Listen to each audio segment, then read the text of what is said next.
I'm Jeff Croker, FJT, and we were looking up in a project in the Nunawading Community Hub, which first of all I'd like to acknowledge the traditional owners of the land. Nunawading, I'm sure you're probably all aware of it is, but it's a sort of middle suburb. Limited retail community helps. There's a lot of big box retail along here, train station, and it's a fairly kind of just diverse suburban area.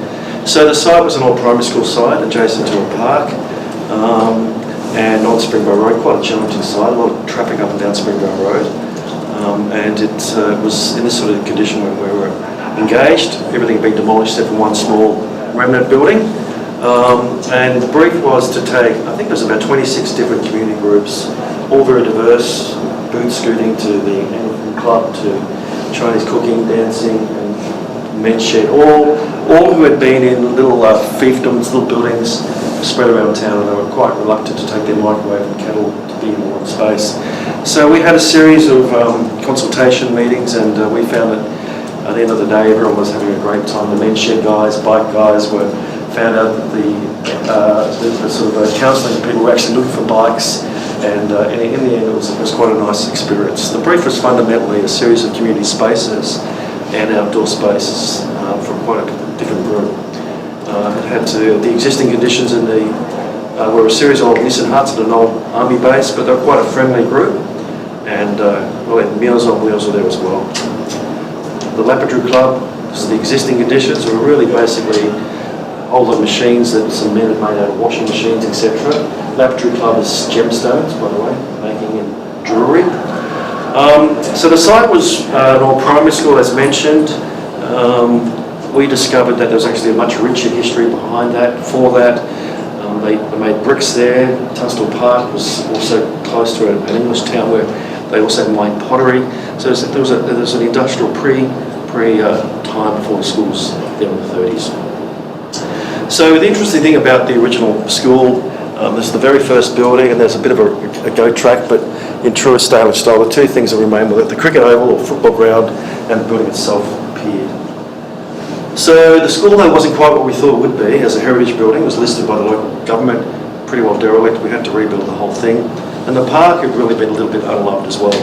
So there were some existing sort of trails through the site and multiple entry points. But we had this idea of having a passive exterior and a more active interior, connecting the two spaces together to become a real true hub. There's a lot of trees on the site, quite diverse, quite a challenging topography, and quite challenging, very steep sort of gradient up on the north-east corner. But there were some significant trees which we tried very, very hard to keep all of. The form itself, and the idea was to connect this sort of central hub from pretty well an area which was really dependent on cars, to really see if we could bring people into the site. And you can sort of see the form itself. Basically the idea was to put the larger spaces onto the road and a more urban scale, and perhaps the smaller spaces around the footy hub itself. So here we are here. They insisted on 160 cars, despite us trying not to do that. So there's a lot of bioswales and rainwater collection through the car park itself. We rebuilt the oval, rebuilt the building, and then we kind of created this new hub for the public to utilise. Meals on Wheels at the lower level, and the idea was to create this really quite simple form, white, so the landscape itself was really the key player in the space itself. And we reconnected the space to the park itself, and really became quite it's actually a lovely space to be in. There's much more distant views than previously were there before.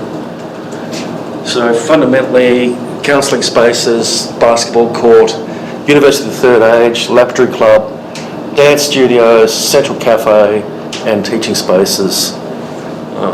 The ability to drop off buses here, 8th grade spaces through here as well. So we really cared about the scale of the building and how it fitted into a sort of they were fairly large boxes into, I guess, a more residential zone. We're pretty interested in the contrast with the environment itself. Some of the larger spaces, the basketball court was sunk a metre and a half into the ground, so that the windows were at ground level. And it sort of floats as well, which is quite nice. Sustainability, quite a high sustainability agenda. I won't go through all those. But the main thing, I guess, we planted 425 trees and nearly 40,000 shrubs. We really did try very hard to reinvigorate once a fairly derelict site, and really create this central hub from an urban point of view, which really was now a new community centre. In an area up until now pretty well been done with big box retail. Timber trusses throughout, they're 20 metres long. We tried to use much natural material, Victorian ash, south skylights. You can sort of see this floating window, which is, you can see here, is actually 1.5 metres high. So in the scale of space, rainwater collection, etc. Mullions are dispersed and really take on this shading, but also engage with the park itself. Worked with a traditional artist, a guy called Brian Robinson out of the Torres Straits. Well, lovely guy. We worked on this idea, or his idea, of the bundled feather and stars, constellation, central to the piece, central community space, amphitheatre. The badminton club, not really like a lot of lights, so the windows are also dispersed lowly so they can hit the nets. Dancing happens there. You can see the big fans for ventilation. World's best electric club. Rebuilt school, which is really a counselling space, and Meals on Wheels at the lower level. Sorry, 2 minutes left. Okay. Some of the spaces were quite bespoke. We got the electric club to actually build their jewellery into the foyer. Just the classroom spaces, quite bespoke furniture and uses. Central hub. I think that's the last slide. Yeah. So I thought it would be quick, sorry about that. That's impressive. Finished before now. But it has been, as far as the community goes, it has really transformed quite a sort of big box kind of suburb into having a truly hub, which has been quite amazing to be in, and really different groups that enjoy being there. So it's been a lovely process, really.